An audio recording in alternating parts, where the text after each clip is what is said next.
Olá, tudo bem? Seja bem-vindo ao canal Meu Momento com Deus. Nessa ocasião nós teremos mais um estudo guiado, mais um momento separado no nosso dia, em que nós poderemos nos beneficiarmos do estudo da Palavra de Deus.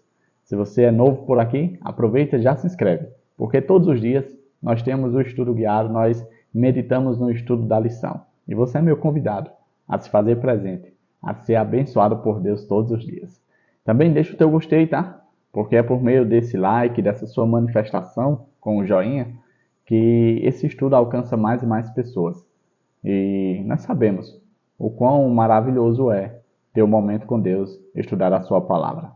Nessa ocasião, antes de nós adentrarmos no estudo do dia, eu quero convidar você a orar junto comigo e logo em seguida conhecermos qual será o tema de hoje e ali quais serão as reflexões que iremos fazer. Então vamos orar juntos? Senhor Deus, estás nos céus, muito obrigado, Pai, por mais uma oportunidade de poder estudar a Tua Palavra. Que nessa ocasião, mais uma vez, o Teu Santo e Bom Espírito fale aos nossos corações. Perdoa os nossos pecados, dá-nos a Tua paz. É isso que nós te pedimos, em nome de Jesus Cristo. Amém. Pois muito bem, hoje é terça-feira, dia 5 de novembro. O tema do nosso estudo é aceitação e rejeição.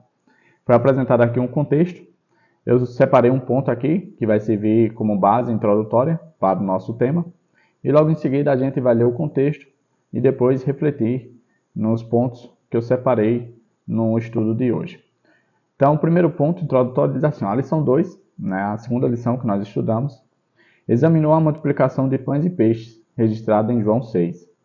Mas não cobriu a seção final da história, que é exatamente o que a gente vai estudar hoje.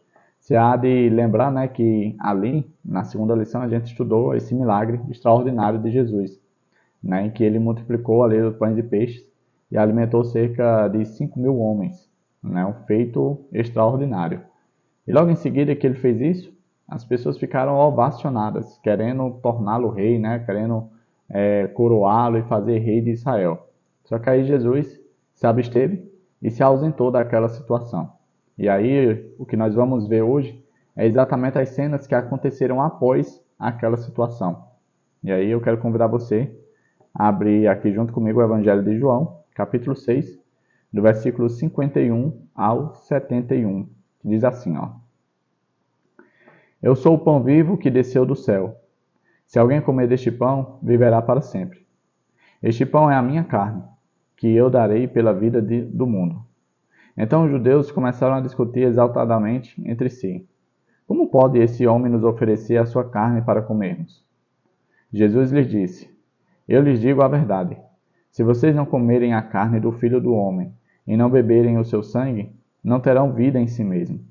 Todo aquele que come a minha carne e bebe o meu sangue tem a vida eterna, e eu o ressuscitarei no último dia.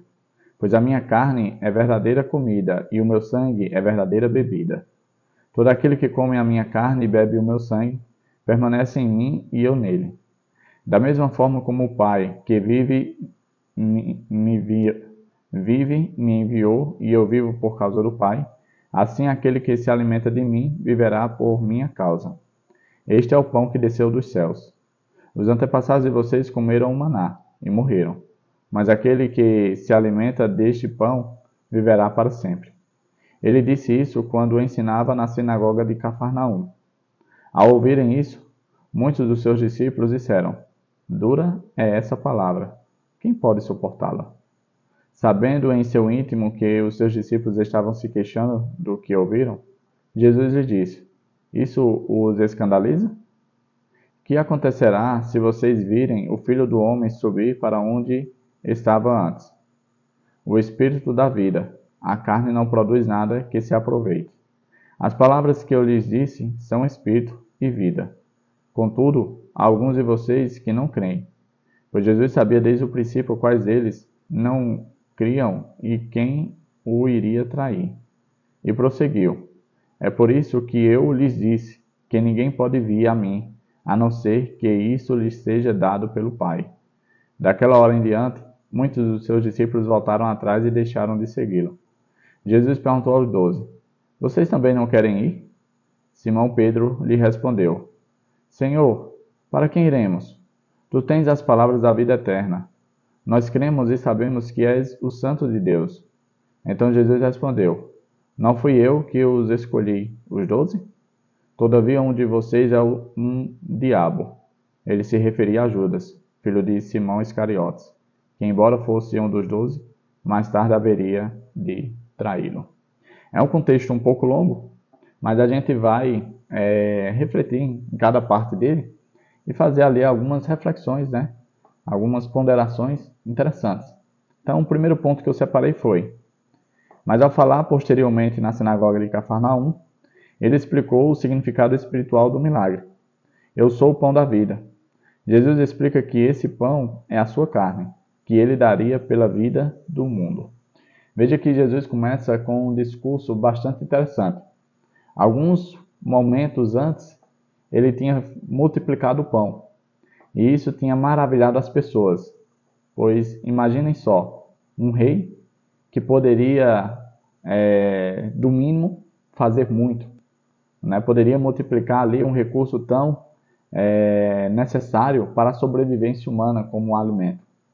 Aquelas pessoas, vamos dizer assim, ao presenciarem aquele feito, aquele grande milagre, já fizeram grandes planos com Jesus. Porém, Jesus, vamos dizer assim, ao refletir sobre o assunto, ele traz à tona uma verdade muito importante. Ele menciona que aquele pão que ele tinha multiplicado, podemos dizer assim, não tinha valor nenhum. Não poderia mudar em nada na vida daquelas pessoas. Somente o verdadeiro pão, o pão que produz vida, o pão que desceu do céu, o verdadeiro pão do céu. É tanto que logo à frente ele faz uma analogia com o maná, né, que também tinha vindo do céu. Porém, não tinha, vamos dizer assim, não tinha a capacidade, não tinha um efeito de salvar ninguém.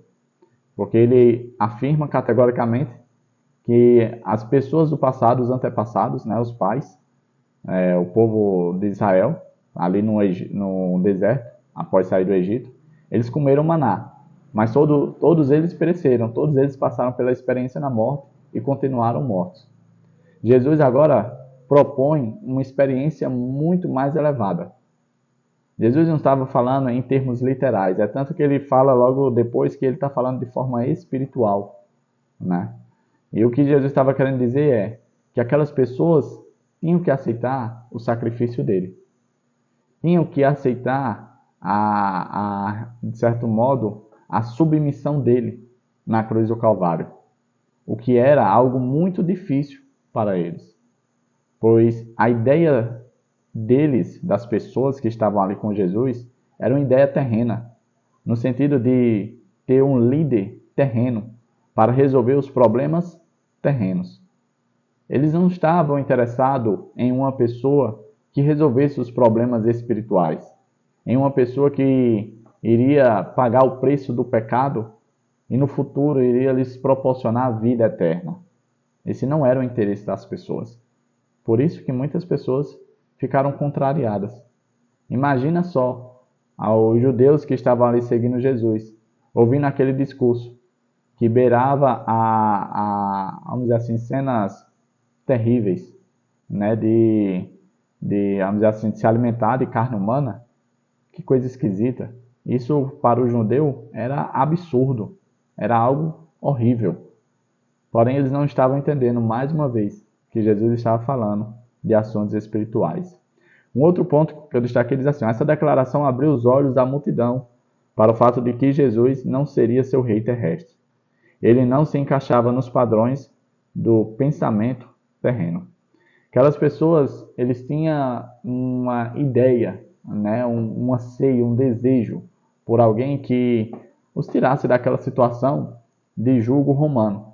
Né? Eles queriam alguém que os representasse, que trouxesse mais uma vez o orgulho israelita para o topo. Né? Eles queriam que Israel voltasse aí, mais uma vez, a ser uma nação, vamos dizer assim, temida pelas outras nações. Porém, isso era uma ideia muito limitada e pequena. A ideia de Jesus não era essa. A ideia de Jesus era, sim, redimir o seu povo, os filhos de Deus. Porém, não compactuava com as ideias das pessoas que estavam ali ouvindo ele. O terceiro ponto diz assim, ó, o ponto de vista humano, isso deve ter sido difícil para Jesus. Ser aprovado pela multidão é bastante agradável. Quem não quer ser amado? Interessante, né? Às vezes a gente tende a deixar de lado algumas convicções, né? Simplesmente para permanecer sendo aceito, para permanecer sendo amado. Jesus ele tomou uma decisão muito difícil, porque horas antes ele estava sendo ovacionado pelas pessoas. As pessoas estavam ali abraçando, levantando ele, querendo coroar, dizendo que ele era o rei, que não sei o que, inclusive os próprios discípulos, inclusive os próprios 12, estavam nesse pensamento de fazer de Jesus o rei dos judeus. É tanto que Jesus, ele se sai daquela situação. Ele se, vamos dizer assim, ele oculta a sua presença e vai para um local deserto. Para que aquele momento de festejo não tomasse um rumo muito pior, né? E aí, quando Jesus traz à tona toda aquela mensagem de que não era bem assim, que ele não seria um rei terreno, mas sim a pessoa que daria a sua vida em sacrifício, que iria verter o seu sangue para a remissão dos pecados, até mesmo os próprios discípulos se queixaram entre si, dizendo: rapaz, agora ele se superou no aspecto negativo. Porque os discípulos comentavam entre si, dizendo que aquela mensagem era muito dura, de que provavelmente e possivelmente as pessoas não iriam gostar daquele discurso. Veja que os discípulos não estavam preocupados se o discurso de Jesus era o verdadeiro, era a solução. Não. Eles estavam preocupados com relação à popularidade de Jesus. Ou seja, deixa tuas convicções de lado. Fala aquilo que o povo quer ouvir. Fala aquilo que agrada aos ouvidos das pessoas. Quantas vezes eu e você também não somos tentados a viver essa realidade?